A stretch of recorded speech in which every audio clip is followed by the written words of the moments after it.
कि जब आप आधी आबादी की बात करते हो तो आप उनको 50% आरक्षण दीजिए, 33% से काम नहीं चलेगा। इन लोगों ने विरोध इस बात का किया कि आप इसी में से दलित ओबीसी महिलाओं को भी आप आरक्षण दे दीजिए अगर आप महिला की बात करते हैं तो। लेकिन उनका तो ये एजेंडा ये है कि आने वाले समय में जिस प्रकार कुछ गिने चुने लोगों को यहाँ पर स्थापित किया गया है, उसी महिला आरक्षण विधेयक के नाम पर जो दबंग जातियाँ हैं उन्हीं लोगों को टिकट देंगे और जो पिछड़ी जाति दलित आबादी के जो महिलाएं कार्यकर्ता रहेंगे उनको साइड में कर देंगे, उनको मथुरा अयोध्या काशी में लगा। ये नहीं है कि राम मंदिर सब कुछ है उससे कल्याण हो जाएगा, ठीक है ना। राम मंदिर जो भगवान रामचंद्र का आदर्श है उनको सबसे पहले राम राज चल रहा है, सबसे बड़ा आदर्श क्या चाहिए? क्या राम राज क्या चल रहा है कि लोगों को नौकरी नहीं है, महंगाई है, लूटा जा रहा है, ये राम राज चल रहा है। राम राज में ऐसी बात होती है, लोगों की नौकरी खत्म कर दी गई, निजीकरण ठेकेदारी से राम राज कहेंगे आप इसको?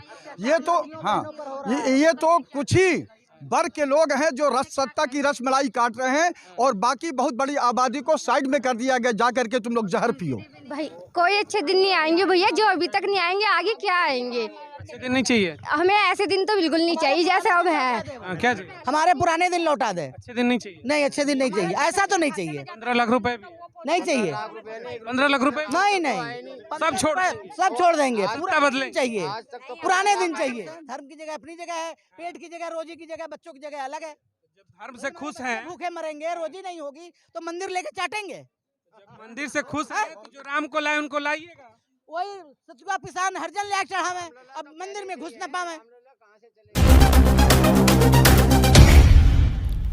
देश की सच्चाई सच छुपने नहीं देंगे। नमस्कार, मैं राहुल राज, देश की सच्चाई में आप सबका स्वागत है। दिल्ली के जंतर मंतर पर इस समय महिला आरक्षण बिल, जी हाँ, जिस तरीके से संसद में 33% महिलाओं को आरक्षण दिया गया, उसमें दलित पिछड़े समाज को अलग से आरक्षण की मांग को लेकर के दिल्ली के आज जंतर मंतर पर बड़ा प्रदर्शन है। वहीं निजीकरण को लेकर के भी तमाम तरीके के यहाँ पर प्रदर्शन है। आज उनसे बात करते हैं। प्रमुख जो चर्चा है 33% आरक्षण जिस तरीके से पास किया गया देश की संसद में, लंबे समय से मांगे चली आ रही थी कि महिलाओं को भी संसद के अंदर आरक्षण दिया जाए। 33% का आरक्षण हुआ। सरकारें कहती है कि माइलस्टोन है, सबसे बड़ा कदम महिला सुधार में हमने उठाया। फिर किस बात को लेकर आज धरना प्रदर्शन? देखिए, महिला आरक्षण विधेयक भारतीय जनता पार्टी और कांग्रेस का गुप्त एजेंडे के तहत ये लाया गया है, जहां पर भारतीय जनता पार्टी, कांग्रेस और अन्य स्थापित पार्टियां ये कहती हैं कि महिला आरक्षण विधेयक का 33% दिया गया है। लोक समाज पार्टी का चिंतन इस पर यह है कि जब आप आधी आबादी की बात करते हो तो आप उनको 50% आरक्षण दीजिए, 33% से काम नहीं चलेगा, नंबर एक।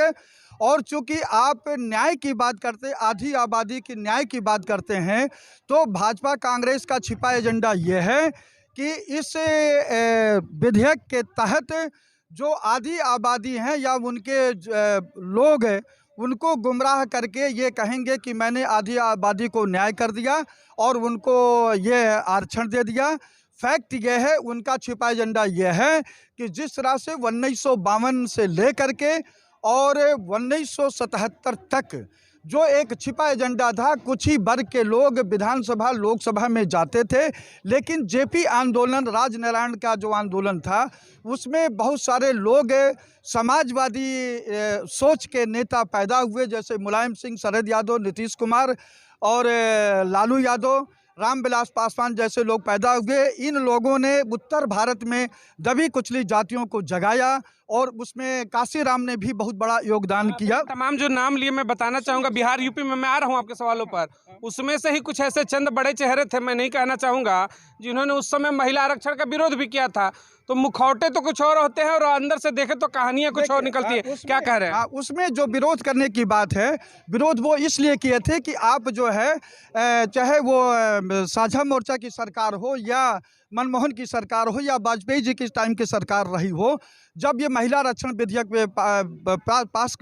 पेश करते थे तो इन लोगों ने विरोध इस बात का किया कि आप इसी में से दलित ओबीसी महिलाओं को भी आप आरक्षण दे दीजिए अगर आप महिला की बात करते हैं तो। लेकिन उनका तो एजेंडा ये है कि आने वाले समय में जिस प्रकार कुछ गिने चुने लोगों को यहाँ पर स्थापित किया गया है, उसी महिला आरक्षण विधेयक के नाम पर जो दबंग जातियाँ हैं उन्हीं लोगों को टिकट देंगे और जो पिछड़ी जाति दलित आबादी के उन जो महिलाएं कार्यकर्ता रहेंगे उनको साइड में कर देंगे, उनको मथुरा अयोध्या काशी में लगा देंगे, जाओ तुम धर्म एक मिनट, आपने कहा मथुरा अयोध्या काशी में लगा देंगे, मतलब क्या राम मंदिर को लेकर के आप इस तरीके की बातें कर रहे हैं क्या? देखिए, राम मंदिर बनना चाहिए, लेकिन ये नहीं है कि राम मंदिर सब कुछ है, उससे कल्याण हो जाएगा, ठीक है ना। राम मंदिर जो भगवान रामचंद्र का आदर्श है, उनको सबसे पहले राम राज चल रहा है, अब से बड़ा आदर्श क्या चाहिए? क्या राम राज क्या चल रहा है कि लोगों को नौकरी नहीं है, महंगाई है, लूटा जा रहा है, ये राम राज चल रहा है। राम राज में ऐसी बात होती है, लोगों की नौकरी खत्म कर दी गई, निजीकरण ठेकेदारी से राम राज कहेंगे आप इसको?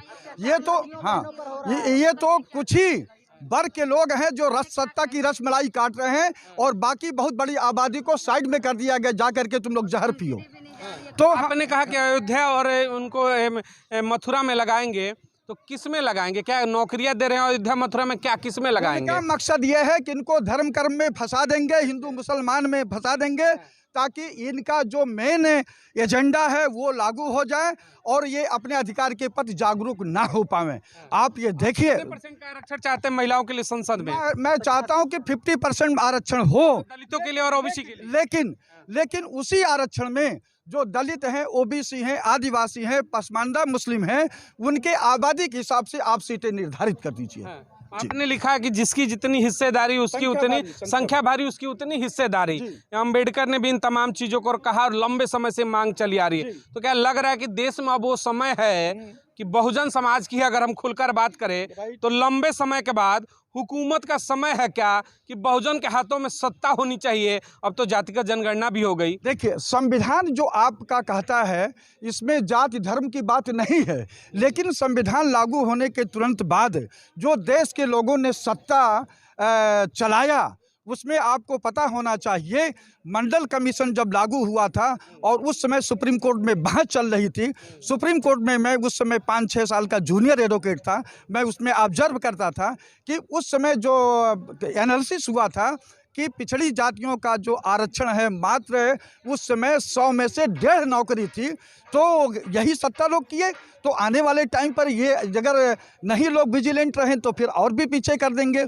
तो समय की पुकार ये है, और ये संविधान भी कहता है चाहे किसी भी जाति धर्म का नेता हो, सत्ता रहे, लेकिन उसको संविधान के हिसाब से काम करना चाहिए, बराबरी की बात करना चाहिए। लेकिन बराबरी और संविधान के हिसाब से काम ना करने के कारण आज लोग जागरूक में अपने हक हकूक की बात कर रहे हैं। बिल्कुल, महिलाएं जरा उनसे भी जानना चाहूँगा, आरक्षण लेकर के जिस तरीके से आपको 33% संसद में दिया गया, क्या इससे खुश हैं या फिर कुछ चीज़ें और बेहतर होनी? नहीं, हमारे ओबीसी और आदिवासी और जो शेड्यूल में मुस्लिम वगैरह हैं, उन महिलाओं को बिल्कुल दरकिनार कर दिया गया। ये ऊंचे ही लोगों की महिलाओं को मिल पाएगा, हम लोग का नंबर ही नहीं आएगा। इसलिए 50% होगा तो हम लोग को आरक्षण मंजूर होगा, और सब में भागीदारी बराबर दी जाए, चाहे किसी भी कास्ट की महिला हो, सबका हक बराबर होता है, क्योंकि वो भी घर की गृहिणी है, चाहे आज उनके घर की हो चाहे हमारे घर की हो।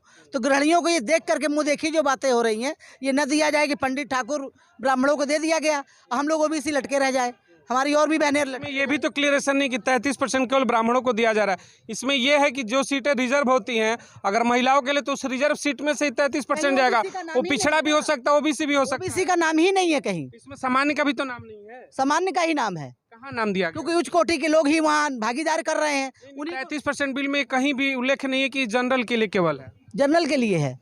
हम बिल में कहाँ नहीं, उनकी नियत से हमको पता चल रहा है, उनकी नियत जो चल रही है। तो आपको शंका है? शंका कैसा हो सकता है? हो सकता नहीं होगा, लिखित में हम दे सकते हैं। अगर आप लिखित में दे सकते हैं? हाँ, ये पास अगर हो गया 33%, उन्हीं की बहन बेटियां, उनकी बीवियां पाएंगी, हमारी ओबीसी की महिलाएं, आदिवासी सब रह जाएंगी। ये आपसे बात आखिर किसी ने कहा होगा, कैसे पता चला? पता नहीं चला, देख करके पता चला। तो 33% आरक्षण की बात हुई ना, उसमें क्राइटेरिया जो आप बता रही है होने में भी तुरंत लागू भी नहीं, 29 में होगा। 29 में होगा। कौन? ठीक है, आप बताइए, जो आरक्षण आया उससे खुश हैं आप लोग? नहीं, ये इतनी महंगाई चल रही है, आप ये सोचो, अब 1000 रुपए का सिलेंडर आ रहा है और बच्चों को क्या खर्चे। बहनों के लिए 200 रुपये मोदी ने कहा कि हमने छूट दे दिया। में नहीं जा रहा, खत्म, हमारा एक पैसा नहीं जा रहा, हम फालतू अपने गोद से दे रहे हैं, एक पैसा सब्सिडी में नहीं जा रहा है, हम अपनी गोद से पैसा भर रहे हैं, उसमें हमें कोई फायदा नहीं हो रहा है। महंगाई से महंगाई से बहुत ज्यादा दिक्कत हो रही है हमें तो हमें सस्ता ही चाहिए। हम महंगाई कब तक भुगतेंगे? ये चुनाव में इसका असर होगा महंगाई को लेकर के आप लोगों ने? बिल्कुल होएगा। आप क्या कहना चाहेंगे, महंगाई से दिक्कत है? बिल्कुल दिक्कत है भैया, क्यों दिक्कत नहीं होएगी। जो टमाटर 20 रुपए किलो मिलते थे वो एक टाइम था कि 200-250 आधी किलो मिलते थे उस चीज़ का। ये महंगा नहीं है, गरीब लोग कहाँ जाएंगे आप ये बताइए। है मजदूर लोग हैं, 500 रुपए की इनकी झाड़ियाँ होती है, ठीक है, वो 200 रुपए के इतने टमाटर, आटा इतना महंगा हो रहा है, वो क्या खाएंगे। रेंट पर रहते हैं बाहर से लोग आके, वो क्या रेंट देंगे, क्या खाएंगे, क्या अपने बच्चे को पालेंगे। की बार फिर से मोदी सरकार अच्छे दिन आएंगे, इस पर क्या कहेंगे आप? भाई कोई अच्छे दिन नहीं आएंगे भैया, जो अभी तक नहीं आएंगे आगे क्या आएंगे। अच्छे दिन नहीं चाहिए? हमें ऐसे दिन तो बिल्कुल नहीं चाहिए जैसे अब है। क्या चाहिए? हमारे पुराने दिन लौटा दे। अच्छे दिन नहीं चाहिए? नहीं, अच्छे दिन नहीं चाहिए, ऐसा तो नहीं चाहिए। 15 लाख रुपए नहीं चाहिए, 15 लाख रुपए नहीं सब छोड़ देंगे। पूरा बदले चाहिए, पुराने दिन चाहिए, पुराने दिन हमारे। महंगाई होगी पुराने दिनों में? नहीं महंगाई होगी, तो 350 का सिलेंडर तो इनकी स्मृति ईरानी चूड़ी पहना रही थी प्रधानमंत्री को 350 में, आज 1200 का सिलेंडर है, 1100 का है। 300 ज्यादा महंगा होता है ना? कैसे महंगा होता है? 1200 महंगा नहीं, 3 में 4 सिलेंडर आएगा और का। तो पुराने मेहरारू पढ़ लिख ले बाटी सज्जो। हाँ, कहाँ से? हाँ, गोरखपुर से। तो डबल इंजन से हैं आप, तो फिर बाबा कहाँ से हैं? फेल है, डबल इंजन फेल है। बाबा क्या सब चकाचक? हम लोग बिना इंजन के चलेंगे, हम लोग को दिखावा। बाबा कैसा पाई हैं और कह रही हैं कि हमें अच्छे दिन नहीं चाहिए? नहीं चाहिए, पुराना दिन लौटा दे। पुराने दिन चाहिए? हाँ, पुराने दिन। फिर महंगाई झेलने को तैयार हैं? हाँ, तैयार है। हमारा हक हमको था 50%। आधी आबादी, घर में महिला पुरुष 2 ही होते हैं, तो आधी आबादी में हम लोग हैं, आधा आबादी का हक दे। संसद जाने का अधिकार चाहिए, रिजर्व पूरा चाहिए, पूरा चाहिए, पूरा चाहिए संसद जाने का। 33 नहीं 50%? 50%। आप क्या कहेंगी? 33 नहीं 50%? आगे थोड़ा आ जाइए। महंगाई को लेकर क्या कहेंगे? तमाम लोग, जैसे आप लोगों ने भी कहा कि ठेकेदारी को लेकर के विरोध है, तो प्राइवेट जिस तरीके से तमाम चीजें हो रही हैं, तो क्या महंगाई को लेकर कुछ कहना चाहेंगे आप लोग? हाँ, महंगाई तो बहुत बढ़ रही जा रही है। पहले टमाटर बढ़ गए थे, अब तो 10 रुपया हो गए टमाटर। अब हुए ना, पहले तो कितने हो गए थे। जहाँ 1000 रुपए की कमा, बच्चों को भी नहीं पढ़ा पा रहे, कुछ खवा भी नहीं पा रहे, कुछ ढंग में भी नहीं खवा पा रहे बच्चों को। जो 20 रुपए किलो गोभी थे, आज वो 80 रुपए किलो गोभी हो रही है। क्या खवाए बच्चों को, बताओ। गोभी निकलने दीजिए, बच्चों तो सस्ता सरसों का तेल देख लो, आज 100 रुपए, 120 रुपए, 150 रुपए किलो हो रहा है, जो 60 रुपए था। एक बात बताइए, लगेगा कि अगर सरकार, आप लोग कह रही कि नहीं हमें अच्छे दिन नहीं चाहिए, पुराने दिन चाहिए, तो सत्ताएं बदलेंगी तो क्या, किससे उम्मीद है, कैसे विश्वास है कि महंगाई नहीं होगी? समाज पार्टी से हमको विश्वास है। अच्छा, अपनी पार्टी से विश्वास? और क्या, हम लोग काम करेंगे, जो नुकसान हुआ भरपाई करेंगे। न मोदी न राहुल, कोई तीसरा। हाँ, तीसरा गौरी शंकर शर्मा जिंदाबाद। गौरी शंकर जी पे विश्वास है कि कहीं ये भी बदल जाए? नहीं बदली है, नहीं बदली है। काहे नहीं बदली है? जब राहुल बदल गए, मोदी बदल, इहो बदली है? अरे तो बदले वाला रहला, हमन के बदले वाला नहीं है।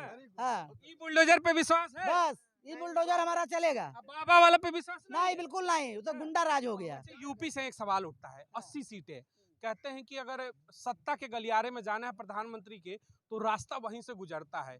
जो यूपी फतह कर लिया, समझो कि सिंहासन पर बैठ गया। जैसे मोदी, मैं आ रहा हूँ, मोदी जैसे कि 14 में फतह किया, 75 सीटें, लगभग वही सीटें 19 में, और बैठे सत्ता में। क्या तीसरी बार यूपी से कितनी सीटें लग रहा है कि लेके जाएंगे मोदी जी? 54 नहीं मिलेगी उनको, 54 सीट उनकी नहीं है। सीटों भी हरवाएंगी का बनारस? हाँ, बनारस से भी? और का, वहाँ सूरत से यहाँ बनारस। अरे 20 ला के देखा मैं। यूपी वाले में राम मंदिर का मुद्दा बड़ा अहम है। महिलाएं, आप लोग धार्मिक ज्यादा होती है, नवरात्र भी आज से शुरू हो गया, नौ दुर्गा कह लिया आप लोग, 9 है भी लग रहा है, नौ दुर्गा का रूप भी आज यहाँ पर आ गया प्रदर्शन करे। नवरात्रि में एक सवाल उठता है, राम मंदिर बन रहा है, इससे तो खुश हैं? हाँ, उससे खुश हैं। धर्म की जगह अपनी जगह है, पेट की जगह, रोजी की जगह, बच्चों की जगह अलग है। जब धर्म से खुश हैं, भूखे मरेंगे, रोजी नहीं होगी तो मंदिर लेके चाटेंगे। मंदिर से खुश हैं, तो जो राम को लाए उनको लाइएगा। वही सचुआ पिसान हरजन ले चढ़ावे, अब मंदिर में घुस न पावे। ये कहा मंदिर में, कौन कह रहा है राम मंदिर में नहीं जाएंगे? नहीं घुस सकते, नहीं घुस सकते। एक सवाल आखिरी लेता हूँ, 24 में क्या होगा? सत्ता में किसका परिवर्तन होगा? मोदी, राहुल गांधी, किसकी वापसी? लोक समाज पार्टी जिंदाबाद, लोक समाज पार्टी जिंदाबाद। तीसरा बुलडोजर, तीसरा पार्टी आप कहे आएंगे? तीसरा पार्टी बुलडोजर। गठबंधन क्या खेल है? उम्मीद है कि ये आएंगे तो टमाटर सस्ता करेंगे? हाँ जी। सिलेंडर सस्ता करेंगे? हाँ जी। चलिए भाई, अच्छे दिन के वादे तो सब करते हैं, इन्होंने भी किया, लोक समाज पार्टी ने।